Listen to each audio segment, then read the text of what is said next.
السلام علیکم ورحمۃ اللہ وبرکاتہ۔ الحمد للہ رب العالمین والعاقبۃ للمتقین ولا عدوان الا علی الظالمین واشهد ان لا الہ الا اللہ وحدہ لا شریک له واشهد ان محمدا عبده ورسوله اما بعد۔ يقول الله تعالى في كلامه العظيم: أعوذ بالله السميع العليم من الشيطان الرجيم. لله ما في السماوات وما في الأرض وإن تبدوا ما في أنفسكم أو تخفوه يحاسبكم به الله فيغفر لمن يشاء ويعذب من يشاء والله على كل شيء قدير. آمن الرسول بما أنزل إليه من ربه والمؤمنون كل آمن بالله وملائكته وكتبه ورسله لا نفرق بين أحد من رسله وقالوا سمعنا وأطعنا غفرانك ربنا وإليك المصير.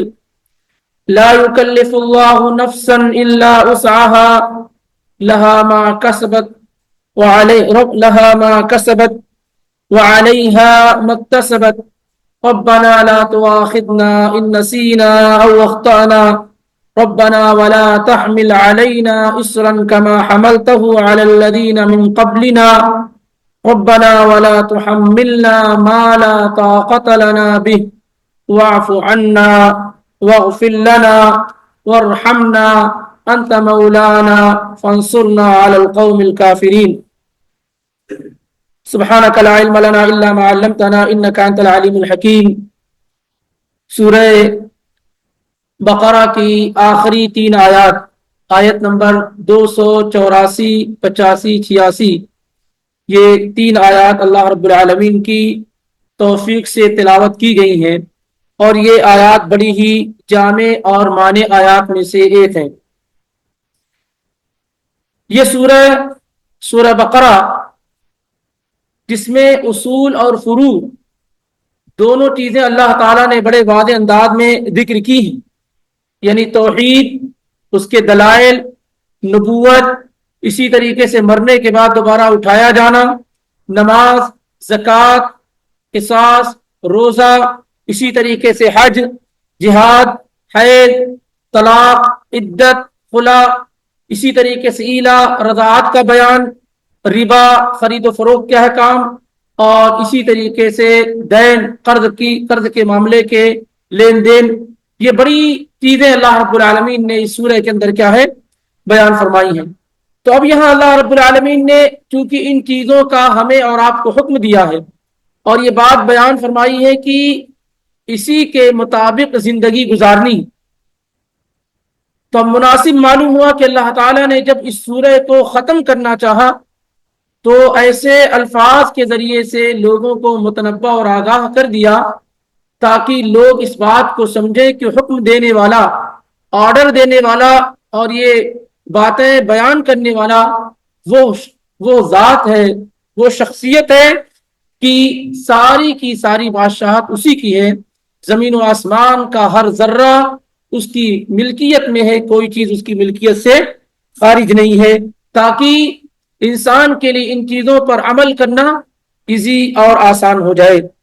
چنانچہ اللہ رب العالمین نے بیان کیا للہ ما فی السماوات و ما فی الارض، اللہ ہی کے لیے ہے جو کچھ آسمانوں میں ہے اور جو کچھ زمینوں میں ہے، یعنی جو کچھ زمین و آسمان میں ہے اس کے درمیان ہے، چاہے وہ چیزیں ہیں جو جان والی ہوں یا بے جان ہوں، تمام کی تمام چیزیں اللہ کی ہیں، یعنی یہ لام ملکیت کا ہے، یعنی ساری چیزیں اللہ کی ملکیت ہیں۔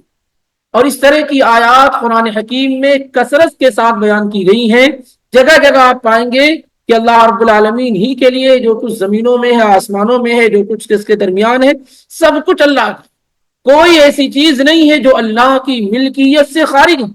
تو ہم اور آپ بھی اللہ تعالیٰ کے ہیں، اللہ کی ملکیت ہے۔ اللہ رب العالمین جن چیزوں کے کرنے کا ہمیں اور آپ کو حکم دے رہا ہے اسے ہمیں کرنا چاہیے، اور جس سے منع کر رہا ہے اسے ہمیں کیا ہے رک جانا چاہیے، کیونکہ ہم سب اللہ رب العالمین کے ہیں۔ تو للہ ما فی السماوات و ما فی الارض، اور اللہ رب العالمین ہی کے لیے ہے جو کچھ آسمانوں میں ہے، وما فی الارض جو کچھ زمینوں میں۔ پھر آگے اللہ تعالیٰ نے کہا وَإِن تُبْدُوا مَا فِي أَنفُسِكُمْ أَوْ تُخْفُوهُ، اگر تم ظاہر کرو، وَإِن تُبْدُوا مَا فِي أَنفُسِكُمْ، اگر تم ظاہر کرو جو کچھ تمہارے دلوں کے اندر ہے، أَوْ تُخْفُوهُ، یا اس کو چھپاؤ جو تمہارے دلوں کے اندر ہے۔ تمہارے دلوں کے اندر جو کچھ ہے، چاہے وہ تم ظاہر کرو یا اسے چھپاؤ، یحاسبکم بہ اللہ، اللہ تعالی تم سے اس کا محاسبہ کرے گا، حساب لے گا۔ یہیں پر یہ بات فکر کرنے کی، غور کرنے کی ہے کہ اللہ تعالی کا علم کتنا بلند ہے، کتنا قوی ہے۔ جو کچھ ہم کر رہے ہیں وہ بھی اللہ ویسے ہی جانتا ہے جیسے ہم جو چیزیں اپنے دلوں کے اندر چھپائے ہوئے۔ انسانوں میں کوئی آدمی نہیں جانتا کہ آپ کے دل میں کیا ہے، آپ کیا سوچ رہے ہیں، آپ کیا خیال کر رہے ہیں، لیکن اللہ رب العالمین کا علم دونوں برابر، ظاہری علم بھی اور باطنی علم بھی۔ جو آپ کر رہے ہیں وہ بھی اللہ کے علم میں ہے، اور جو آپ دلوں کے اندر چھپائے ہوئے ہیں وہ بھی کیا ہے، اللہ کے علم میں ہے۔ کوئی چیز اس کے سے مخفی اور پوشیدہ نہیں ہے۔ تو جب اللہ تعالیٰ نے یہ بات بیان فرمائی کہ ان تبدوا ما فی انفسکم او تخفوہ یحاسبکم بہ اللہ، اگر تم کوئی چیز اپنے نفس میں چھپا رہے ہو یا اسے ظاہر کر رہے ہو، اللہ تعالیٰ کیا ہے، اس کا حساب لے گا۔ جب یہ آیت کریمہ نازل ہوئی تو صحابہ پریشان ہو گئے۔ صحابہ کیا ہو گئے؟ پریشان ہو گئے کہ اللہ تعالیٰ ان چیزوں پر بھی محاسبہ کرے گا، ان چیزوں پر بھی پکڑ کرے گا جو ہمارے دلوں کے اندر وساوس آتے ہیں، خیالات آتے ہیں، کیا اس پر بھی باس پرس کی جائے گی؟ تو یہ چیزیں صحابہ کے لیے مشکل ترین ہو گئی، اور اللہ کے نبی علیہ الصلوۃ والسلام کے پاس آئے اور کہنے لگے کہ اللہ تعالیٰ نے جن چیزوں کا ہمیں حکم دیا ہے، نماز کا، روزے کا، ان چیزوں کو ہم کرتے ہیں، یہ ہماری طاقت کے اندر ہے، لیکن اللہ تعالیٰ نے جو یہاں کہا ہے کہ جو کچھ تمہارے دلوں کے اندر ہے اس پر بھی اللہ تعالیٰ مواخذہ کرے گا، پکڑ کرے گا، اس کا حساب لے گا، اس میں تو ہماری طاقت نہیں۔ دل تو بہت ساری چیزیں سوچتا رہتا ہے، دل میں بڑے سارے وسوسے اور خیالات کیا ہے، آتے رہتے ہیں، تو اس پر ہماری طاقت نہیں ہے، یہ ہماری طاقت سے باہر چیز ہے۔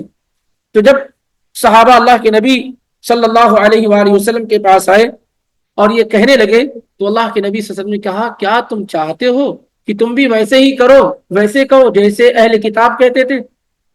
کیا کہتے تھے؟ سمعنا وعصینا۔ اہل کتاب کہتے تھے کہ ہم نے سن لیا، اے پیغمبروں، اے نبیوں، ہم نے آپ کی باتیں سن لی اور آپ سن لیجئے کہ ہم نے آپ کی باتوں کی نافرمانی بھی کر دی۔ تو کیا تم ایسا چاہتے ہو؟ بل قولوا سمعنا واطعنا غفرانک ربنا والیک المصیر، یعنی نافرمانی نہ کرو بلکہ یہ کہو کہ ہم اللہ رب العالمین کی باتوں کو ہم نے سن لیا، ہم نے اس کی اطاعت کی۔ اس کے بعد پھر اللہ تعالیٰ نے جو اگلی آیت ہے، آخری آیت، اس میں اللہ تعالیٰ نے اس کو اٹھا لیا اور کہا ان چیزوں پر پکڑ نہیں ہوگی۔ اب دل میں دو طرح کے اعمال ہو سکتے ہیں، دل کے خیالات دو طریقے سے ہوتی ہے، ایک پہ پکڑ ہے اور دوسرے پر پکڑ اور محاسبہ نہیں ہے۔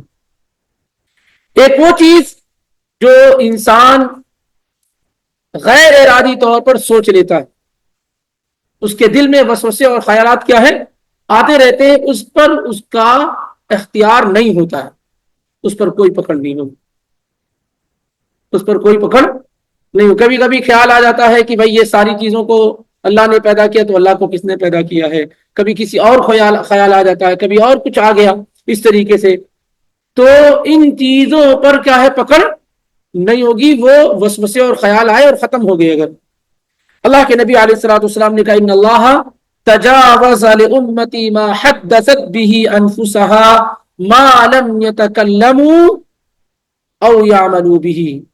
صحیح مسلم کی روایت ہے کہ اللہ تعالیٰ نے میری امت سے وہ تمام چیزیں اٹھا لی ہیں جو چیزیں میری امت کے دلوں کے اندر آتی ہیں، خیالات میں آتی ہیں، جو وسوسے آتے ہیں، ان چیزوں کو اللہ تعالیٰ نے اٹھا لیا ہے، یعنی اس پر کوئی پکڑ نہیں رکھی ہے جب تک کہ اپنے ان خیالات کو وہ عملی جامہ نہ پہنا دے، یعنی اپنے خیال کے مطابق وہ بولنا شروع کر دے، اس کے مطابق وہ عمل کرنا شروع کر دے، تو اس پر اس کی پکڑ کیا ہے؟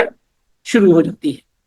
تو ایک یہ چیز ہے۔ دوسری چیز یہ کہ آدمی دل کے اندر برائی کا ارادہ کرتا ہے اور اس پر بالکل قائم دائم رہتا ہے، جیسے شرک ہے، نفاق ہے، بغض ہے، عداوت ہے، یا اس طرح کی دوسری چیزیں ہیں، وہ دل کے اندر پالتا ہے اسے اور پھر اس کے مطابق مواقع ڈھونڈتا رہتا ہے۔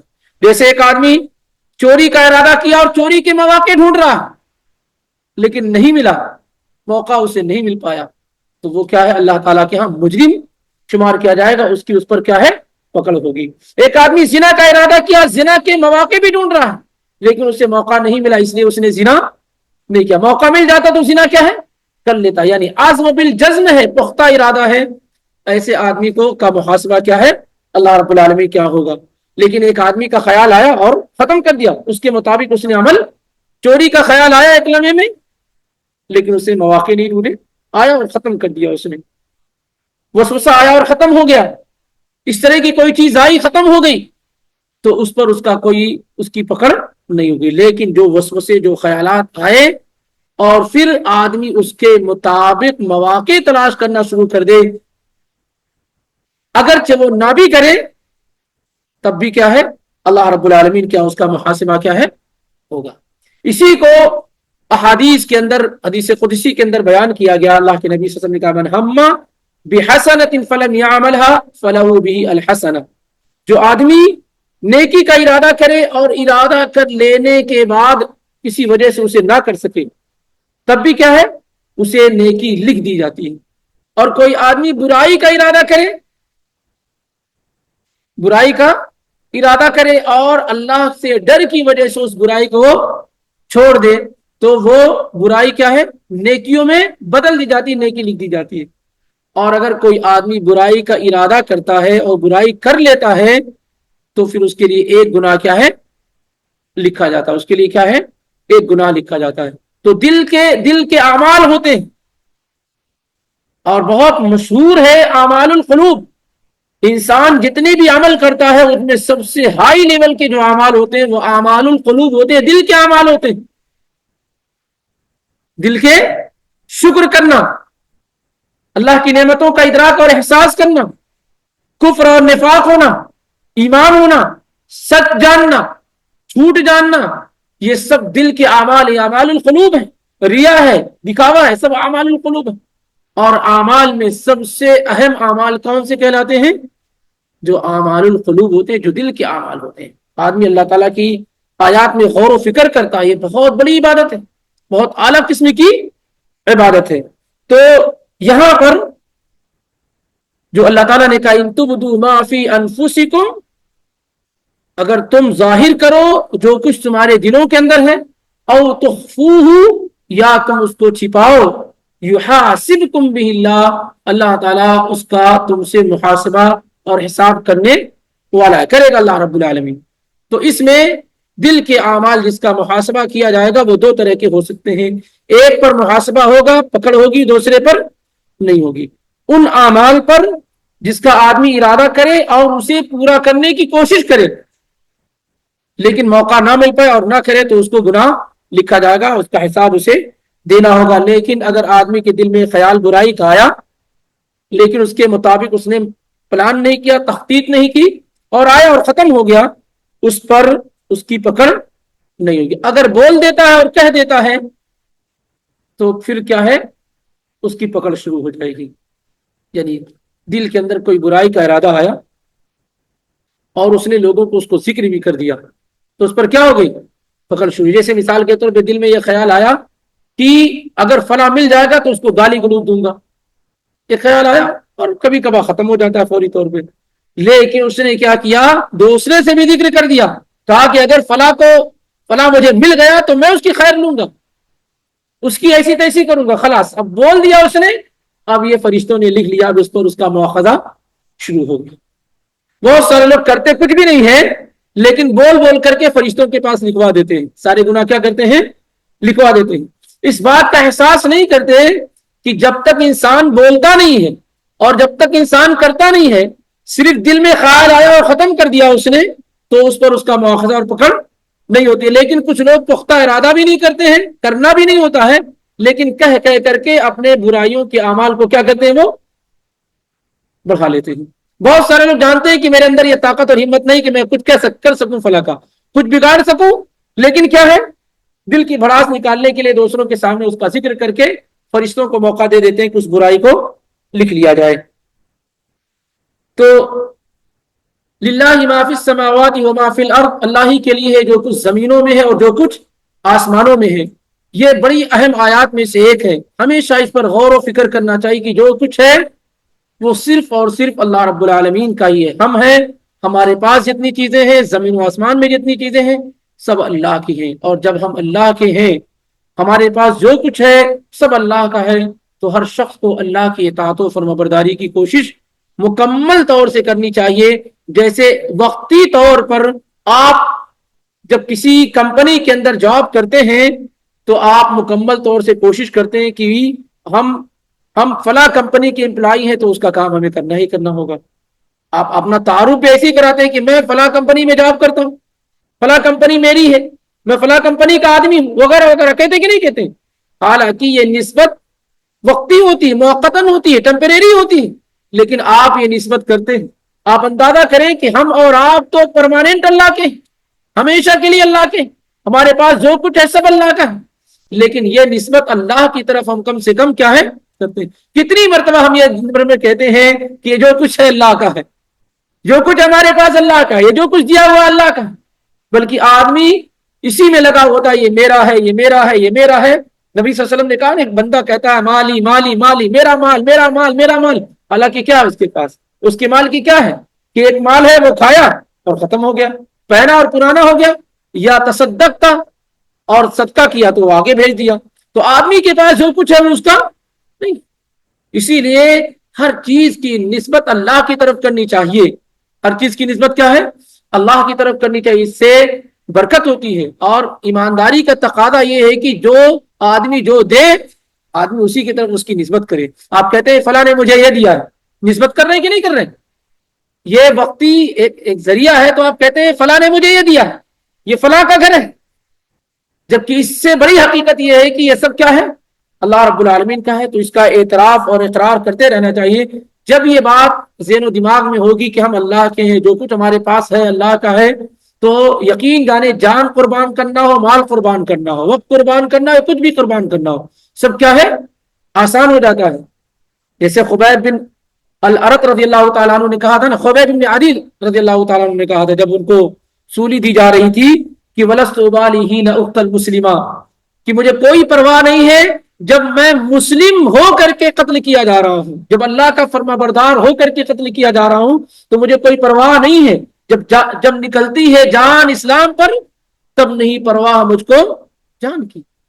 کہ آدمی اگر یہ جان تو اللہ ہی کی ہے، اگر اس کے نام پہ قربان ہو جائے تو اس سے بہتر شہادت کیا ہے؟ مال اللہ کا دیا ہو، اس کی راہ میں قربان ہو جائے، اس سے بہتر چیز کیا ہے؟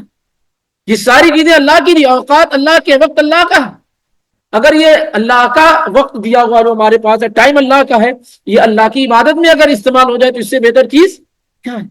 تو جو کچھ اللہ کا ہے اگر یہ اللہ رب العالمین ہی کے لیے استعمال ہو جائے تو اس سے بہتر کیا ہے؟ کچھ بھی نہیں ہے۔ تو یہ آیات قرآن حکیم میں بار بار ہے احساس دلانے کے لیے کہ تیرا اپنا کچھ بھی نہیں ہے، اور اس کا ثبوت قیامت کے دن آپ کو ملے گا کہ آپ کو اپنی ہی چیزوں کا حساب دینا ہوگا، جس کے لیے آپ دنیا میں مر کٹ رہے ہیں نا، یہ سب کا آپ کو حساب دینا ہوگا۔ آدمی سمجھتا ہاتھ میرا ہے، کان میرا ہے، آنکھیں میری ہے، دل میرا ہے، زبان میری ہے، سب میرا ہے، مال میرا ہے۔ اس دن معلوم ہوگا کہ ان تمام چیزوں کا آپ کو حساب دینا ہوگا۔ تب معلوم ہوگا حساب وہ لیتا ہے جس کا ہوتا ہے، جو آپ کو دیے ہوتا ہے۔ آپ اگر کسی کو 1000 2000 دیتے ہیں تو اس سے حساب لیتے ہیں، اگر آپ کا اپنا ہے تو حساب نہیں لیں گے۔ حساب کسی کو نہیں دینا ہوتا ہے، حساب اس کو دیا جاتا ہے جس سے آپ نے کوئی چیز لی ہوتی۔ اگر یہ چیزیں آپ کی ہے تو پھر قیامت کے دن آپ کو حساب نہیں دینا ہے۔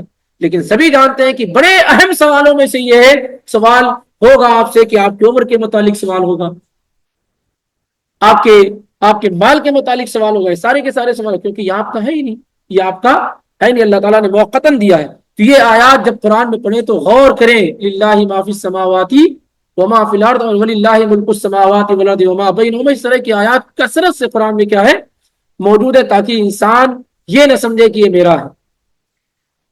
وَإِن تُبْدُوا مَا فِي أَنفُسِكُمْ أَوْ تُخْفُوهُ يُحَاسِبْكُم بِهِ اللَّهُ، اللہ رب العالمین جانتا ہے جو تم ظاہر کرتے ہو اور جو کچھ تم چھپاتے ہو، اللہ اس کا حساب لے گا۔ فَيَغْفِرُ لِمَن يَشَاءُ وَيُعَذِّبُ مَن يَشَاءُ، اب اس کے بعد اللہ تعالیٰ کے اوپر ہے کہ وہ جسے چاہے معاف کر دے اور جسے چاہے عدل اور انصاف کرتا ہوا اس کو عذاب میں مبتلا کر دے۔ یہ اللہ تعالیٰ کے پاس ہے، حساب اللہ کے پاس ہے۔ اور وہ ہمیشہ اللہ کے نبی ایک دعا پڑھا کرتے تھے اور سکھایا کرتے تھے، کون سی دعا؟ اللہم حاسبنی حسابا یسیرا، اللہم حاسبنی حسابا یسیرا، اے اللہ میرا آسان حساب کریے۔ یہ بہت اہم اور ضروری ہے، کیونکہ اگر حساب اللہ لینے والا ہے یہ سب جانتے ہیں، اور منو کشا اکذبا، اور جس سے حساب لینے میں اللہ نے کیوں کیسے کہہ دیا تو پھنس گیا۔ اسی لیے اللہ تعالیٰ جب ایمان والوں کا حساب لے گا تو بندہ کہے گا کہ ہاں اللہ تعالیٰ کہے گا حل فعلتا فی یومن کذا و کذا، فلاں دن اے بندہ تو نے یہ کام کیا۔ پھر اللہ تعالیٰ کا یہ فلاں دن یہ کام کیا تو بندہ کہے گا، اتنا اللہ گنائے گا اس کے گناہوں کو، اس کی خطاؤں کو، اس کی معصیت کو، کہ اب مومن بندہ یہ سمجھے گا بس اب ہلاک ہو گیا، اتنا گناہ ہلاک ہو گیا۔ یعنی وہ چیزیں جو میں نے دل میں سوچ رکھی تھی کرنا چاہ رہا تھا وہ سب بیان کیا جا رہا، جو کوئی نہیں جانتا میرے گناہوں کو اللہ بیان کر رہا ہے۔ تو اللہ تعالیٰ کہے گا انا سترتھا فی الدنیا، میں نے دنیا میں اسے چھپا کر رکھا تھا، کسی کو نہیں معلوم تیرے اس گناہوں کے بارے میں۔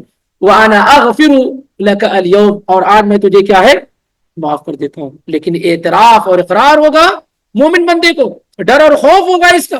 تو یہ بھی ایک آسان حساب کی قسم ہے کہ اللہ تعالیٰ آپ سے یہ پوچھے، ہم سے یہ پوچھے کہ تم نے یہ گناہ کیا، بندہ اس کا اقرار کرے، اور اللہ رب العالمین کیا ہے عفو درگزر کا معاملہ کر کے اسے معاف کر دے۔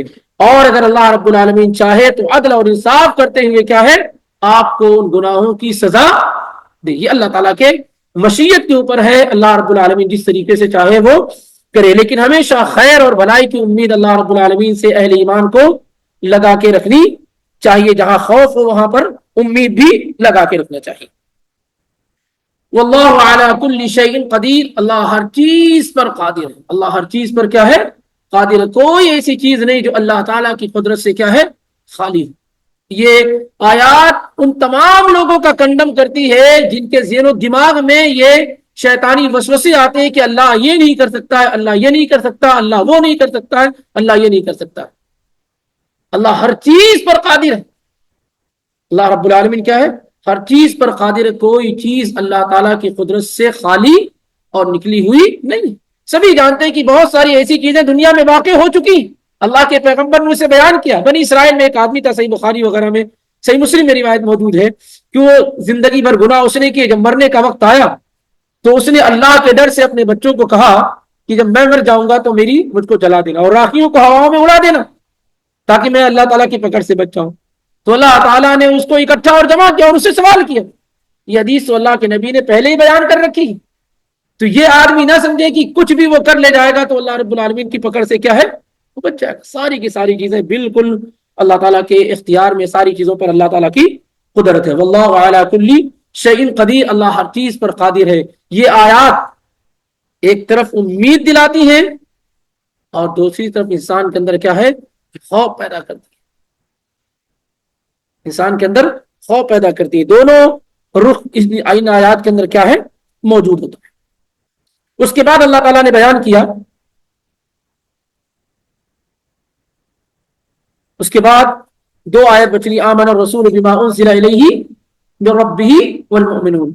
اس کو خواتین سورۃ البقرہ کہتے ہیں۔ کچھ لوگوں نے تینوں آیات کو سورہ بقرہ کے خواتین خاتمے میں شامل کیا ہے، لیکن زیادہ درست اور راجح بات معلوم ہو رہی کہ آخری جو دو آیات ہیں یہی خواتین سورۃ البقرہ ہیں، سورہ بقرہ کی آخری جو آیات ہیں دو، اور یہ بڑی فضیلت والی، بڑی مقام والی، بڑی مرتبے والی آیات، یہ دونوں آیت آمن الرسول بما انزل الیہ من ربہ والمؤمنون سے آخری آیت تک۔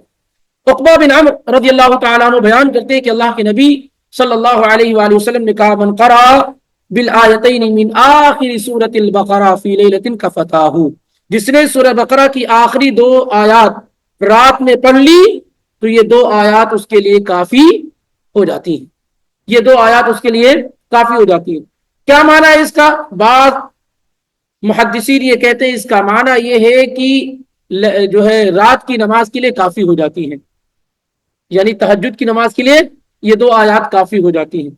بعض محدثین کی رائے ہے کہ اس کا معنی یہ ہے کہ پورے قرآن پڑھنے کی طرف سے کافی ہو جاتی ہے، اور زیادہ درست اور صحیح معنی یہ ہے کہ یہ آیات ہر طرح کے شر اور فساد اور بری چیزوں سے اس کے لیے کیا ہے؟ کافی ہو جاتی ہیں۔ یعنی جب کوئی آدمی ان 2 آیات کو پڑھ کر کے رات میں سوتا ہے تو اللہ تعالیٰ ہر طرح کے فساد سے، شر سے اس کی حفاظت فرماتے ہیں۔ یہی معنی زیادہ درست معلوم ہو رہا ہے۔ یہ روایت بخاری اور مسلم میں موجود ہے۔ اللہ کے نبی علیہ الصلوۃ والسلام جب معراج تشریف لے گئے تھے تو آپ صلی اللہ علیہ وسلم کو 3 عظیم تحفہ دیا گیا تھا، جیسا کہ صحیح مسلم وغیرہ میں موجود ہے۔ 3 عظیم تحفے آپ کو دیے گئے تھے، ایک نماز کا تحفہ، اور دوسرا سورہ بقرہ کی یہی آخری آیات خواتیم سورۃ البقرہ، اور تیسرا جو تحفہ دیا گیا تھا نبی علیہ الصلوۃ والسلام کو، کیا ہے وہ؟ تیسرا تحفہ کیا دیا گیا تھا؟ نماز تو ہوگی نا، نماز ہوگی، سورہ بقرہ کی آخری 2 آیات ہوگی۔ تیسرا تحفہ کیا تھا؟ تحیات۔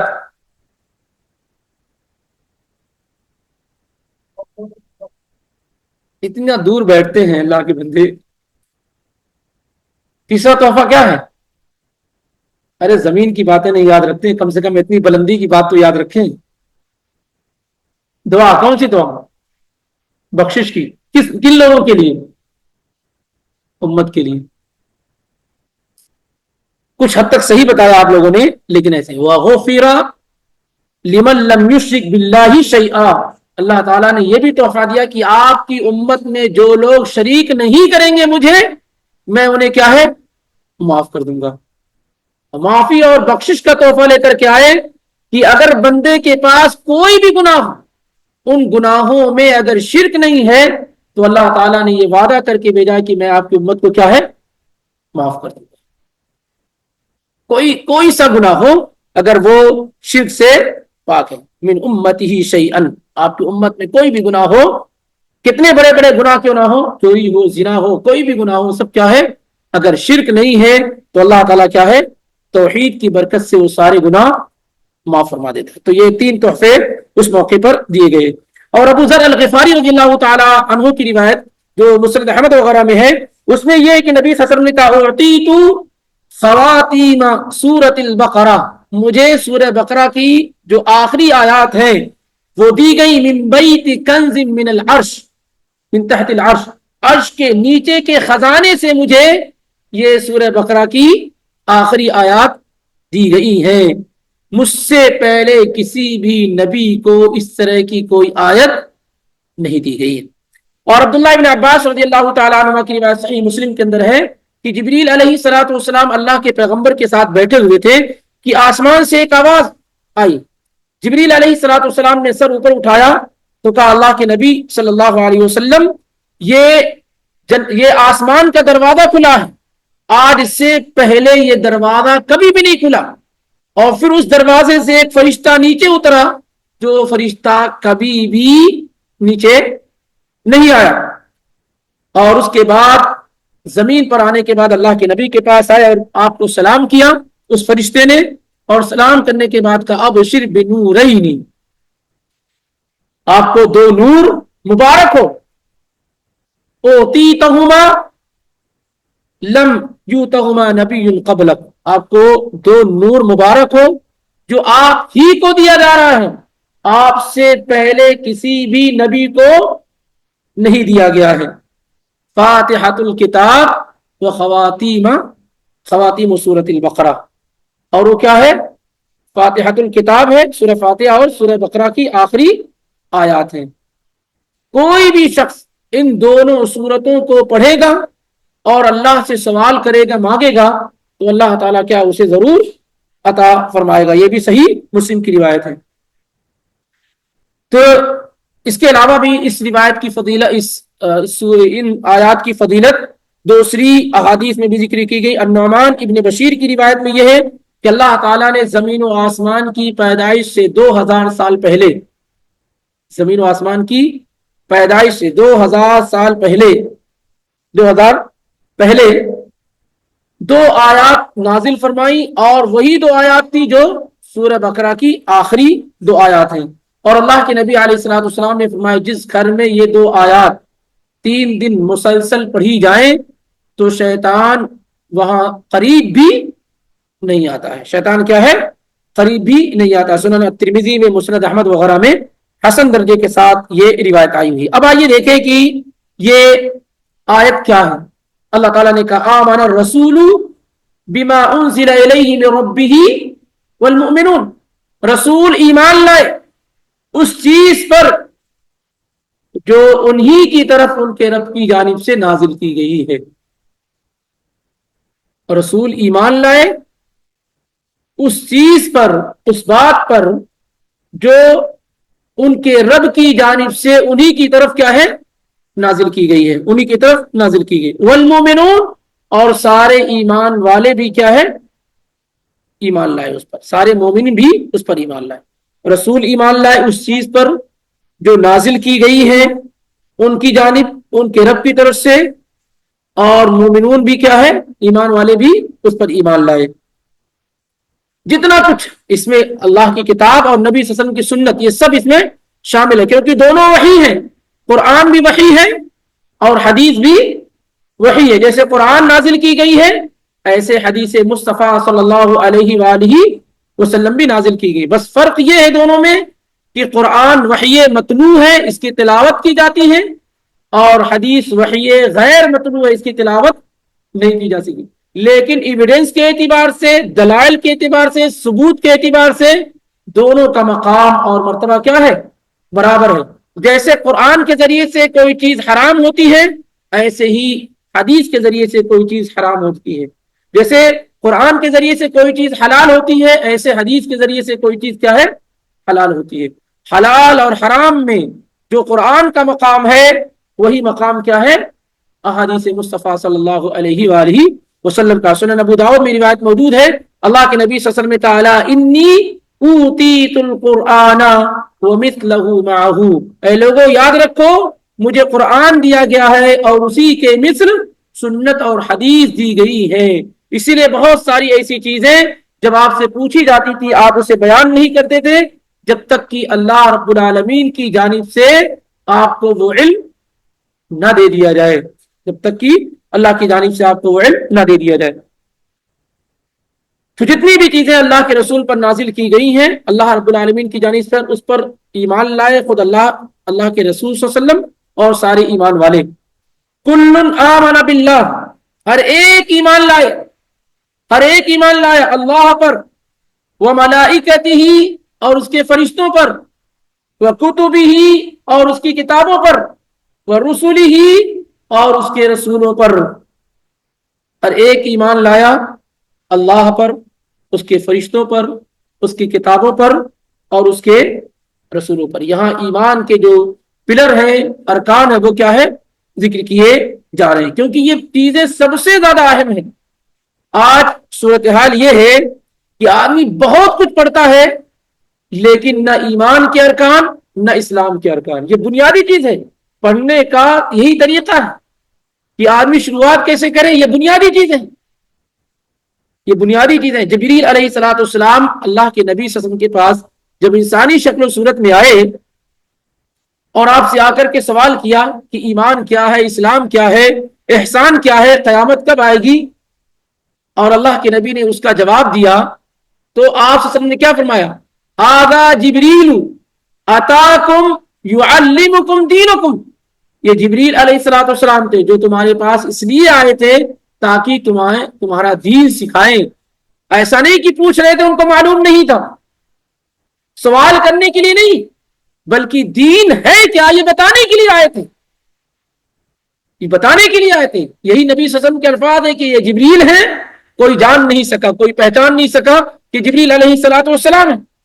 ایک انسانی شکل و صورت میں، مسافر کی شکل و صورت میں آئے، صحابہ کو اس بات کا احساس تھا کہ بھئی کون سا مسافر ہے جس کے بال بھی پراگندہ نہیں ہے، کپڑے بالکل صاف ستھرے ہیں، اور بالکل نبی کے قریب آ کر بیٹھ گئے صلی اللہ علیہ وسلم اور سوال کرنا شروع کر دی. لیکن سوال وہ کیا جو ساری کائنات والوں کے لیے ضروری تھا. اس سے اہم کوئی چیز نہیں ہو سکتی. ایمان کے بارے میں پوچھا، اسلام کے بارے میں پوچھا، احسان کے بارے میں پوچھا، قیامت کے بارے میں پوچھا، اس کی نشانیوں کے بارے میں پوچھا، اور اس کے بعد چلے گئے.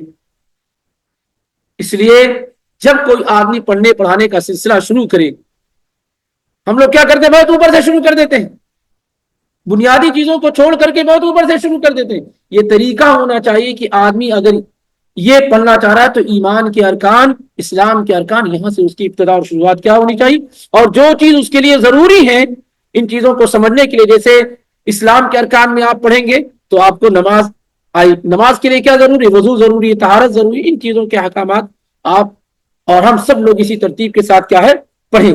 جگہ جگہ اللہ تعالیٰ نے ایمان کے ارکان کیا ہے ذکر کیے ہیں. تو یہاں بھی اللہ تعالیٰ نے ذکر ہے، ان میں سب سے پہلی اور بنیادی چیز کیا ہے؟ اللہ رب العالمین پر ایمان لانا. بلکہ بہت سارے مقامات پر صرف یہی ذکر کیا گیا ہے کہ آدمی اللہ ہی پر ایمان لائے.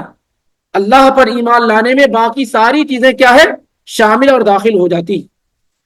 کل آمن باللہ وملائکتہ وکتبہ ورسلہ، ہر شخص ایمان لایا اللہ پر، اس کی کتابوں پر، اللہ پر، اس کے فرشتوں پر، اس کی کتابوں پر، اس کے رسولوں پر. لا نفرق بین احد من رسلہ، ہم اس کے رسولوں کے درمیان، ان سے رسولوں میں کسی کے درمیان تفریق نہیں کرتے ہیں. لا نفرق، ہم تفریق نہیں کرتے ہیں، بین احد من رسلہ، اس کے رسولوں کے درمیان کسی کے ساتھ نہیں. کیا مطلب ہے اس کا تفریق کرنے کا؟ تفریق تو ہے ہی موجود، تفریق رسولوں کے درمیان کیا ہے موجود. اللہ تعالیٰ خود کہتا ہے تلک الرسل فضلنا بعضهم علی بعض منهم من کلم اللہ ورفع بعضهم درجات. تفریق کا مطلب یہ ہے کہ کسی رسول کو مانے اور کسی کو نہ مانے. ہم یہ نہیں کرتے، تفضیل کے ہم قائل ہیں، تفریق کے قائل نہیں. تفضیل، بعض رسول بعض پر فوقیت مقام رکھتے ہیں، اس کے ہم قائل ہیں، یہ اللہ تعالیٰ نے ہمیں بتایا. لیکن ہم تفریق کے قائل نہیں کہ بعض کو مانے اور بعض کو نہ مانے. جیسے یہود و نصارہ کا شیوا رہا کہ یہودیوں نے نہ اللہ کے پیغمبر کو مانا اور نہ عیسیٰ ابن مریم کو مانا، اور نصارہ نے سب کو مانا لیکن اللہ کے پیغمبر صلی اللہ علیہ وسلم کو نہیں مانا. اور ایمان والے آئے تو انہوں نے سب کو مانا، مسلمان آئے تو ہر پیغمبر کو مانا. اور یہ ایمان اور عقیدہ رکھا کہ کسی ایک پیغمبر کا انکار سارے پیغمبر کا انکار ہے، کسی ایک پیغمبر کو جھٹلانا سارے پیغمبر کو جھٹلانا ہے. اور پیغمبر اگر کوئی عیسیٰ اور موسیٰ جیسا اس کو جھٹلانا جو اللہ کا اتنا چاہتا اور اتنا قریبی ہو، یہ تو جرم عظیم ہے. بہت سارے عیسائی اور یہودی سوال کرتے رہتے ہیں نا، یہ کیا کہ اسلام کہتا ہے کہ یہود و نصارہ کی بیویاں تمہارے لیے جائز ہے، عورتیں تمہارے لیے جائز ہیں، ان سے نکاح کر سکتے ہو، اور مسلمان عورتیں ان کے لیے جائز نہیں ہیں. یعنی ایک مسلم یہودی خاتون سے، نصرانی خاتون سے اگر وہ پاک دامن ہے تو نکاح کر سکتا ہے، لیکن کوئی یہودی اور نصرانی کسی مسلم خاتون سے نکاح نہیں کر سکتا. ان کو بڑا اعتراض تھا اس بات کا. تو اس کا جواب یہی ہے، اس کا جواب یہی ہے کہ ہم اس لیے نکاح کر سکتے ہیں اور آپ نہیں کر سکتے ہیں کیونکہ ہم سارے پیغمبر پر ایمان لاتے ہیں. اگر آپ بھی سارے پیغمبروں پر ایمان لائے تو ہم بھی اپنی بیٹی دینے کے لیے کیا ہے تیار ہے، ہم بھی اپنی بیٹی دینے کے لیے تیار ہے. لیکن آپ کے پاس پریشانی یہ ہے کہ آپ کسی عام انسان کا انکار نہیں کر رہے، بڑے بڑے پیغمبروں کا آپ کے پاس کیا ہے انکار پایا جا رہا ہے. وقالوا سمعنا واطعنا، اور اہل ایمان کیا کہتے ہیں؟ سمعنا واطعنا، ہم نے سن لیا اور ہم نے اطاعت کر لی. اطاعت آدمی نہ کرے اور صرف سن لے تو نافرمانی ہی کے زمرے میں آتا ہے. کس میں آتا ہے کہ ایک آدمی اللہ کی بات سنے، رسول کی بات سنے، سن لینے کے بعد اس پر عمل نہ کرے، کیا ہے یہ نافرمانی ہے. نافرمانی صرف بول کر کے نہیں ہوتی، ایکشن اور عمل سے ہوتی ہے.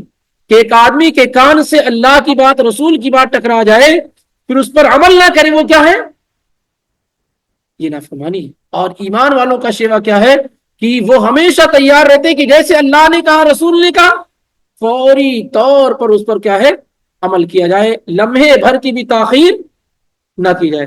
اسی لیے کتنے ایسے صحابہ کے متعلق آپ پائیں گے کہ جیسے ہی اللہ کے نبی کوئی حکم دیتے تو ایسے لگتا کہ سارے لوگ بالکل تیار ہیں، آپ کا حکم ہوا نہیں کہ فوراً اس پر کیا ہے عمل کرنا شروع کر دیا۔ لمحے بھر کی بھی کیا ہے تاخیر نہیں ہوتی تھی، لمحے بھر کی بھی تاخیر نہیں۔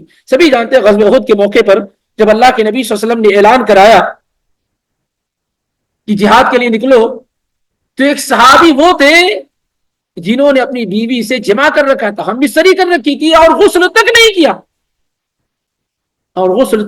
اور اسی حالت میں نکل گئے اور شہید ہو گئے، یہاں تک کہ فرشتوں کو ان کو غسل دینا پڑا۔ شہیدوں کو غسل نہیں دیا جاتا ہے، لیکن چونکہ جنبی حالت میں تھے تو اللہ کے فرشتوں نے کیا ہے انہیں غسل دیا۔ آپ اندازہ لگے، اس کو اطاعت کہتے ہیں۔ اور ہمارے پاس کانوں سے فجر کی آذان ٹکراتی رہتی ہے اور الارم سے بھی آذان آواز کی آتی ہے، الارم بھی کہتا رہتا ہے وغیرہ وغیرہ، لیکن کیا ہے بستروں سے اٹھ کر کے مسجد تک آنے کی کیا ہے ہمت نہیں ہوتی ہے۔ لیکن اس کے باوجود کیا ہے ہم یہ امید لگائے ہوئے ہوتے ہیں کہ اللہ تعالیٰ کی نصرت اور مدد ہم پر نازل کیوں نہیں ہوتی ہے، اتنی اطاعت ہمارے پاس نہیں ہوتی ہے۔ اور وہاں ایک اشارے پر، ایک آواز پر جان تک کی پرواہ نہیں ہوتی، اور یہاں ہر دن آواز لگائی جاتی ہے، اللہ کی طرف بلایا جاتا ہے، لیکن اطاعت نہیں ہوتی ہے۔ تو قالوا سمعنا فقالوا سمعنا واطعنا، ایمان والے وہ ہیں جو کہتے ہیں کہ ہم نے اللہ کی بات سنی، رسول کی بات سنی، واطعنا، اور ہم نے اطاعت اور فرما برداری کی۔ اصل ایمان اطاعت کا ہے، فرما برداری کا ہے۔ ایک مومن آدمی کی شناخت اور پہچان اسی کی ہے کہ وہ اطاعت و فرما برداری کرتا ہے، دوسروں سے الگ اس لیے ہوتا ہے کہ وہ ہر وقت ہر لمحہ اللہ اس کے رسول کی فرما برداری کرتا ہے۔ اس کا اپنا کوئی مرضی نہیں ہوتی، اس کی اپنی کوئی چاہت نہیں ہوتی، اس کی اپنی کوئی رائے نہیں ہوتی، اس کی اپنی کوئی اوپینین نہیں ہوتی، بلکہ اللہ اور اس کے رسول کا حکم ہوتا ہے، اس پر وہ عمل کرنا شروع کرتا ہے۔ وما كان لمؤمن ولا مؤمنة اذا قضى الله ورسوله امرا ان يكون لهم الخيرة من امرهم، اللہ اس کے رسول کا فیصلہ آ جائے تو پھر آپشن نہیں رہ جاتا، اختیار نہیں رہ جاتا بندے کے بعد کہ کروں یا نہ کروں، جاؤں یا نہ جاؤں۔ حج فرض ہو گیا ہے، جاؤں کہ نہ جاؤں، اگلے سال جاتا ہوں، اچھا اس سال مت جاؤ بھائی، آپ اگلے سال میرے ساتھ چلنا، بیگم کہتی نہیں 2 سال کے بعد چلیں گے، اللہ کا حکم آ گیا، آپ پر حج واجب ہو گیا، اب اس میں آپ کو اختیار نہیں ہے کہ کوئی کہتا ہے کہ نبی اگلے سال ہمارے ساتھ چلنا، ساتھ ہو جائے گا، یہ آپ کے پاس اختیار نہیں رہ گیا۔ جب جو چیز اللہ کی جانب سے آپ پر واجب ہو گئی اس میں اختیار کیا ہے نہیں رہ گیا۔ جیسے ایک مثال کے طور پر ہوتا ہے نا، یہ تو ظاہر ہے کہ ہماری جو دوستیاں ہیں اس کے بارے میں کیا کہنا ہے، تو اتنی کمزور دوستیاں ہیں، جیسے مثال کے طور پر 2 لوگ وضو بنا رہے ہیں، ایک آدمی وضو بنا چکا، دوسرا وضو بنا رہا ہے، جماعت کھڑی ہو گئی ہے، دوستی یاری نبھا رہا بندہ کو، جماعت چھوٹ رہی ہے اور وہ اس کے ساتھ کیا اس کے انتظار میں دوستی یاری نبھا رہا، یہ بھی کوئی چیز ہوتی ہے؟ کتنے لوگ ایسے ہیں؟ کبھی کیا ہے کہ ایک آدمی درس شروع ہو رہا ہے، ٹائم اس کا دے دیا گیا، لیکن انتظار کر رہا ہے 20 منٹ کے بعد آئے گا، اس کو لے کر جانا ہے، اس کے انتظار میں لگا ہوا، یہ بھی کوئی دوستی یاری ہوتی ہے؟ کہ ایسی دوستی یاری جس میں آپ کا اپنا نقصان ہو۔ اما عائشہ رضی اللہ تعالیٰ عنہ فرماتی ہیں آپ گھر میں ہوتے، گفتگو اور بات چیت کر رہے ہوتے، اذان ہوتی تو ایسے آپ چلے جاتے جیسے ہمارا اور آپ کا کوئی رشتہ اور تعلق ہی نہ ہو۔ یہ ہو کہ جب اللہ اس کے رسول کی طرف آواز آ جائے، وہاں سے آواز آ جائے تو وہی تو معلوم ہوتا ہے کہ انسانی تعلق ختم ہو گیا، سپریم اتھارٹی سے بلاوا آ گیا ہے، اب کوئی بلاتا رہے بلائے، کوئی بلاتا رہے بلائے، کوئی روکتا رہے روکے۔ یہ جذبات ہمارے اندر ہر حال میں کیا ہے پیدا کیے جانے چاہیے، پیدا ہونے چاہیے، تبھی تو احساس ہوگا۔ اگر ہم اللہ اور اس کے رسول کی باتوں کو بھی بندوں کی باتوں کے مقابلے میں لے کر آئیں گے تو پھر کیسے ہم کامیابی کی زندگی گزار سکتے ہیں؟ احساس ہو کہ اللہ کا حکم کچھ اور ہوتا ہے اور بندے کا حکم کچھ اور ہوتا ہے، یہ فرق کیا ہے ہونا چاہیے۔ تو ایمان والے کیا کہتے ہیں کہ ہم نے سنا اور ہم نے اطاعت کی، اور کہتے ہیں غفرانک ربنا، اے ہمارے رب ہم آپ سے اپنے گناہوں کی معافی اور بخشش چاہتے ہیں۔ یعنی اس سب ہونے کے باوجود بھی اللہ پر ایمان، کتابوں پر ایمان، رسولوں پر ایمان، فرشتوں پر ایمان اور اطاعت و فرمانبرداری کے باوجود بھی ایمان والے کیا ہے اس بات کا احساس کرتے رہتے ہیں کہ جس قدر ہمیں اللہ کی اطاعت و فرمانبرداری کرنی چاہیے وہ ہم سے نہیں ہو پاتی ہے، تو کہتے رہتے ہیں کہ غفرانک ربنا، اے ہمارے رب تو ہمیں ہمارے گناہوں کو معاف فرما، کمی اور کوتاہی کو معاف فرما، وَإِلَيْكَ الْمَصِيرُ، اور کہتے رہے کہ تیری طرف ہمیں لوٹ کر کے آنا، تیری طرف ہمیں لوٹ کر کے آنا ہے۔ اس کے بعد اللہ تعالیٰ کہتا لا یکلف اللہ نفسا الا وسعها، اصل میں یہ جواب ہے اس آیت کا جو آیت نمبر 284 ہے نا، کہ اللہ تعالیٰ ان تمام باتوں کا آپ سے حساب لے گا جو آپ کے دل کے اندر پیدا ہوتی ہے۔ تو ایک طریقے سے اس کا جواب ہے لا یکلف اللہ نفسا الا وسعها، اللہ تعالیٰ کسی بھی انسان کو اتنی تکلیف نہیں دیتا ہے جو اس کی طاقت سے باہر ہو۔ لا یکلف اللہ نفسا الا وسعها، اللہ کسی نفس کو تکلیف نہیں دیتا ہے، مکلف نہیں کرتا مگر اتنا ہی جتنی اس کی وسعت ہے، جتنی اس کے پاس گنجائش ہے۔ لہا ما کسبت وعلیہا ما اکتسبت، اس کے لیے ہے جو اس نے نیکی کمائی، جو نیکی اس نے کمائی وہ اس کے لیے ہے، وعلیہا ما اکتسبت، اور جو جرم اس نے کیا، گناہ کیا، وہ اس کے اوپر، اس کا وبال اسی کے اوپر ہے۔ جو نیکی اس نے کمائی اسی کے لیے ہے، اور جو برائی اس نے کی ہے وہ اسی پر ہے۔ اس کے بعد اب اللہ تعالیٰ سکھا رہا ہے کہ ہمیں کیسے مانگنا چاہیے اللہ رب العالمین سے۔ کہ ربنا لا تواخذنا ان نسینا او اخطانا، اے ہمارے رب، اے ہمارے پروردگار، یہ سب سے بہترین دعاؤں میں سے ہے۔ اسی لیے قرآن جب بھی آپ پڑھیں گے، دعا جب بھی مانگیں گے تو اس میں ربنا کے الفاظ زیادہ آتے ہیں، ربنا کے الفاظ زیادہ آتے ہیں۔ ربنا، اے ہمارے رب، لا تواخذنا، آپ ہمارا مواخذہ مت کیجیے، ہماری پکڑ مت کیجیے، ان نسینا، اگر ہم بھول جائیں، او اخطانا، یا ہم سے خطا ہو جائے، غلطی سے کوئی عمل ہو جائے تو اس پر ہماری پکڑ مت کیجیے۔ اے ہمارے رب، جو چیزیں ہم سے بھول کر کے ہو جائیں اور خطا اور غلطی سے ہو جائیں اس پر ہماری پکڑ مت کیجیے۔ کئی چیزیں ایسی ہوتی ہیں کہ انسان سے خطا اور غلطی ہو جاتی ہے، آدمی وہ کہنا نہیں چاہتا، اس پر پکڑ انسان کی نہیں ہوتی۔ جیسے صحیح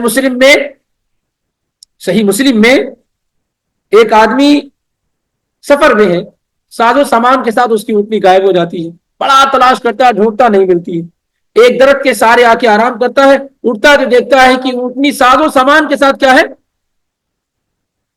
حاضر ہے۔ اب خطا اور غلطی سے اس کی زبان سے کیا نکل جاتا ہے؟ اے اللہ، میں تیرا اللہ ہوں، تو میرا بندہ ہے، تو اس پر اس کی پکڑ کیا ہے؟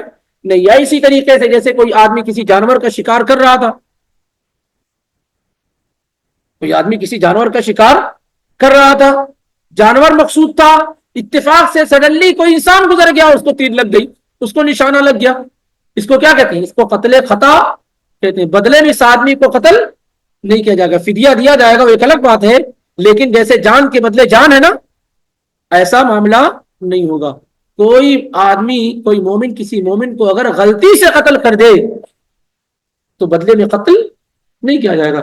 غزوہ احد کے موقع پر ہم نے سنا ابھی جلدی سیرت کے بیان میں کہ حذیفہ رضی اللہ تعالیٰ عنہ کے والد الیمان رضی اللہ تعالیٰ عنہ، جب بھگدڑ مچی دوسرے ٹرم میں، جب خالد بن ولید نے پیچھے سے آ کے حملہ کیا، بھگدڑ مچی، اس بھگدڑ میں الیمان رضی اللہ تعالیٰ عنہ، حذیفہ رضی اللہ عنہ کے والد، وہ صحابہ کے کچلنے سے، ان کے ہی وجہ سے کیا وہ شہید ہو گئے، اور بار بار کہتے رہے حذیفہ رضی اللہ تعالیٰ عنہ کہ میرے والد، میرے والد، میرے والد، لیکن اس بھگدڑ میں مسلمانوں ہی کے ذریعے سے کیا ہے؟ الیمان رضی اللہ تعالیٰ عنہ کی شہادت ہوگی۔ تو یہ کیا ہے؟ قتل خطا ہے، کسی نے جان بوجھ کر کے ایسا نہیں کیا ہے، تو اسی کو خطا کہتے ہیں۔ ربنا لا تواخذنا ان نسینا او اخطانا، اے ہمارے رب، آپ ہماری پکڑ نہ کریں اگر ہم سے بھول ہو جائے یا ہم سے خطا ہو جائے۔ ربنا ولا تحمل علينا اسرا كما حملته على الذين من قبلنا، اور اے ہمارے رب، اے ہمارے رب،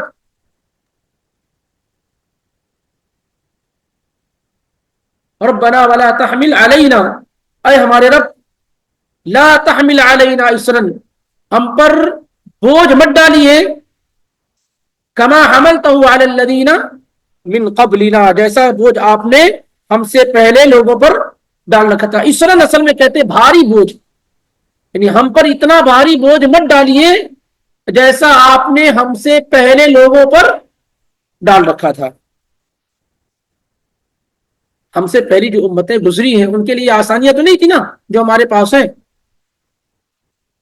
عبادات وغیرہ کے معاملے میں جو آسانیاں ہمارے پاس ہم امت محمدیہ کے پاس پچھلی امتوں میں نہیں تھی. بھائی وہاں اگر آپ کو نماز پڑھنی ہے تو آپ کو کنیسائی میں جانا, عبادت گاہ میں جانا. ایسا نہیں کہ جہاں آپ کی طبیعت کرے آپ نماز پڑھ سکتے, نہیں پڑھ سکتے تھے. یہ صرف اس امت کی خصوصیت ہے. وہاں اگر نماز کا وقت ہوا تو نماز جہاں پڑھی جاتی وہیں پڑھ سکتے. لیکن اس امت میں کیا ہے, نبی صلی اللہ علیہ وسلم نے ساری زمین کو مسجد بنا دیا. کہیں بھی نماز کا وقت ہو جائے آپ پڑھ لیں, جو ہے ڈیزرٹ میں, ریگستان میں, کہیں بھی نماز پڑھ لیں. پہلے ایسا نہیں تھا. پہلے یہ تھا کہ جنگ کرتے تھے, جو مال آتا تھا وہ ہاتھ میں نہیں آتا تھا, کہاں جاتا تھا, اس کو جلا دیا جاتا تھا, وہ بھی نہیں آتا. روزے رکھتے تھے, روزے میں کیا ہے, جس وقت سو گئے وہیں سے ان کا روزہ شروع ہو گیا, لمبا لمبا روزہ رہتا تھا.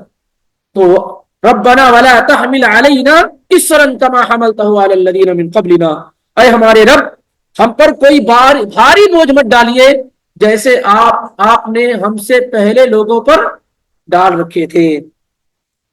یہ جتنی بھی دعا کرتے ہیں, اس یہ تو بھول ہی گیا بتانا, یہ جتنی بھی دعا کرتے ہیں نا, ربنا لا تؤاخذنا ان نسینا واخطانا, ختم ہو گیا نا, ایک جملہ, ایک سینٹنس مکمل ہو گیا. تو اللہ تعالیٰ کہتا ہے نعم, ٹھیک ہے میں نے ایسا ہی کیا, جیسا تم کہہ رہے ہو میں نے ایسا ہی کیا. دوسری روایت میں مسند احمد, صحیح مسلم میں, صحیح مسند احمد میں, قد فعلت, میں نے ایسا ہی کیا جیسا میرا بندہ تو کہہ رہا ہے. یعنی جب ہم نے کہا ربنا لا تؤاخذنا ان نسینا واخطانا, اے اللہ ہماری پکڑ مت کیجیے, اے رب ہماری پکڑ مت کیجیے اگر ہم سے بھول ہو جائے اور خطا ہو جائے. تو اللہ کہتا ہے ٹھیک ہے میں نے نہیں کیا, قد فعلت, میں نے ایسا ہی کیا.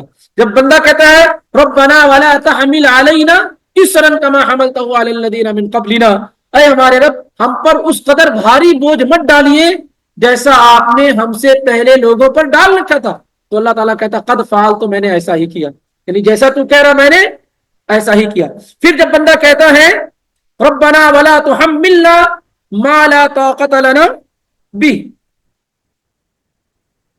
حمل یحمل التحمیل کے معنی ہوتے ہیں اٹھوانے کے.